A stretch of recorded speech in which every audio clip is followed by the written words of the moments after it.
नमस्कार।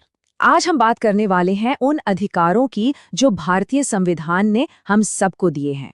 ये वो अधिकार हैं जो हमारी जिंदगी को बेहतर बनाते हैं, हमें आजादी और सुरक्षा देते हैं।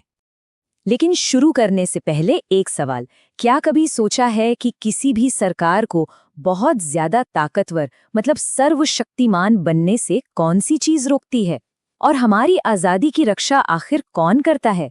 इसी का जवाब आज हम ढूंढेंगे। तो ये मौलिक अधिकार हैं क्या?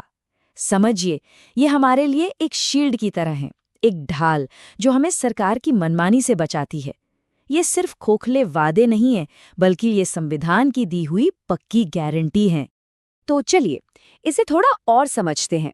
ये जो अधिकार है ना, ये हमारे संविधान के भाग 3 में लिखे हुए हैं और इन्हें अमेरिका के बिल ऑफ राइट्स से प्रेरणा लेकर बनाया गया है। इसीलिए इन्हें भारत का मैग्ना कार्टा भी कहा जाता है। इनका सीधा सा मकसद ये है कि सरकार कानून के हिसाब से चले, अपनी मनमर्जी से नहीं। एक मजेदार बात यह है कि पहले हमारे पास 7 मौलिक अधिकार थे, लेकिन अब 6 हैं, क्योंकि संपत्ति का जो अधिकार था उसे अब एक कानूनी अधिकार बना दिया गया है। तो चलिए एक एक करके इन 6 जरूरी अधिकारों को जानते हैं। तो सबसे पहला और शायद सबसे जरूरी अधिकार वो है समानता का अधिकार। इसका सीधा सा मतलब है कि कानून की नज़रों में हम सब, हर एक नागरिक बराबर हैं। और ये अधिकार हर तरह की बराबरी की बात करता है। ये धर्म, जाति या लिंग के आधार पर किसी भी तरह के भेदभाव को रोकता है, सरकारी नौकरियों में सबको बराबर मौके देने की बात करता है और छुआछूत जैसी सामाजिक बुराइयों को जड़ से खत्म करता है।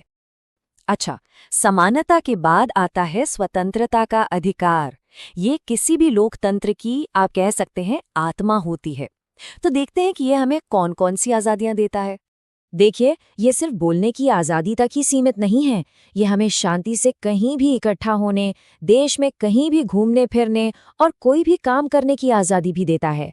और हाँ, इसका सबसे ज़रूरी हिस्सा है अनुच्छेद 21, जो हमें सम्मान से जीने की आज़ादी देता है, जिसमें निजता और एक साफ सुथरे पर्यावरण का अधिकार भी शामिल है। अब जो अगला अधिकार है वो हमें शोषण से बचाता है, खास तौर पर समाज के कमजोर तबकों को, ताकि वो भी सम्मान के साथ अपनी जिंदगी जी सके। इसका मतलब है कि इंसानों की खरीद फरोख्त, किसी से जबरदस्ती काम करवाना यानी बंधुआ मजदूरी और बच्चों से खतरनाक जगहों पर काम करवाना, ये सब कुछ पूरी तरह से गैर कानूनी है। भारत की खूबसूरती ही यही है कि यहाँ हर धर्म का सम्मान होता है और ये अधिकार हमें अपने धर्म को मानने की पूरी आज़ादी देता है। तो ये अधिकार न सिर्फ हर एक इंसान को अपनी मर्जी से किसी भी धर्म को मानने की आज़ादी देता है, बल्कि धार्मिक समूहों को अपने कार्यक्रम करने और उन्हें मैनेज करने की भी पूरी आज़ादी देता है। ये हमारे देश की विविधता को और भी मजबूत करता है। हमारा संविधान कितना दूर की सोचता था, इसका एक और उदाहरण है, और वो है कल्चरल और एजुकेशनल राइट्स, यानी सांस्कृतिक और शैक्षिक अधिकार, जो खासकर अल्पसंख्यकों के अधिकारों का ध्यान रखते हैं।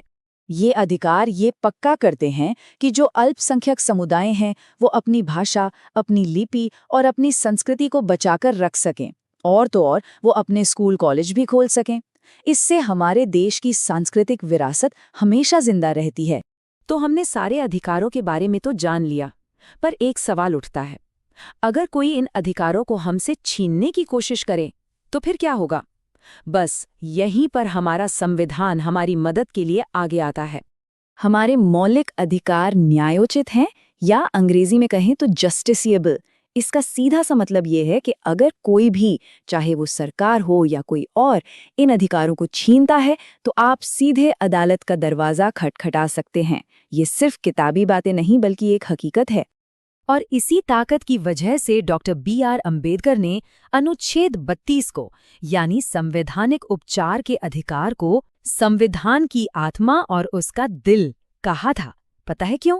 क्योंकि इसके बिना बाकी सारे अधिकार बस कागज के टुकड़े रह जाते। यही वो अधिकार है जो बाकी सभी अधिकारों की रक्षा करता है। तो प्रोसेस बहुत सिंपल है। मान लीजिए किसी के मौलिक अधिकार का हनन हुआ, तो वो इंसान सीधा सुप्रीम कोर्ट जा सकता है, और फिर सुप्रीम कोर्ट उन अधिकारों की रक्षा के लिए रिट नाम का एक खास आदेश जारी कर सकती है। ये कोर्ट का तुरंत एक्शन लेने का एक बहुत ताकतवर तरीका है।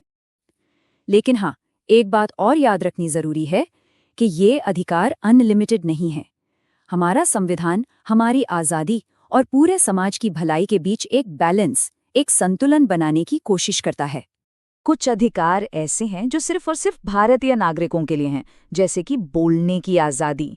लेकिन कुछ अधिकार ऐसे भी हैं, जैसे जीने का अधिकार, जो भारत की जमीन पर मौजूद हर इंसान को मिलते हैं, चाहे वो भारतीय नागरिक हो या कोई विदेशी।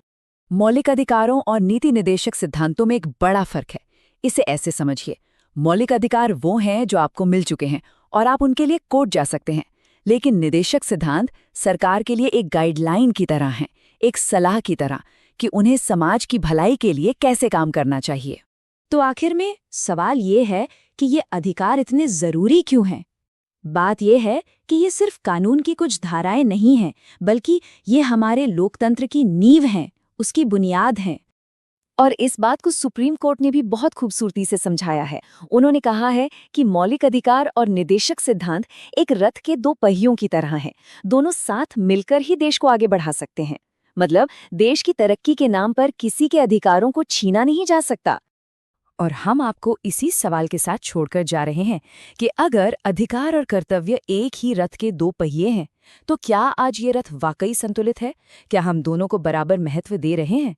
इस पर सोचिएगा जरूर।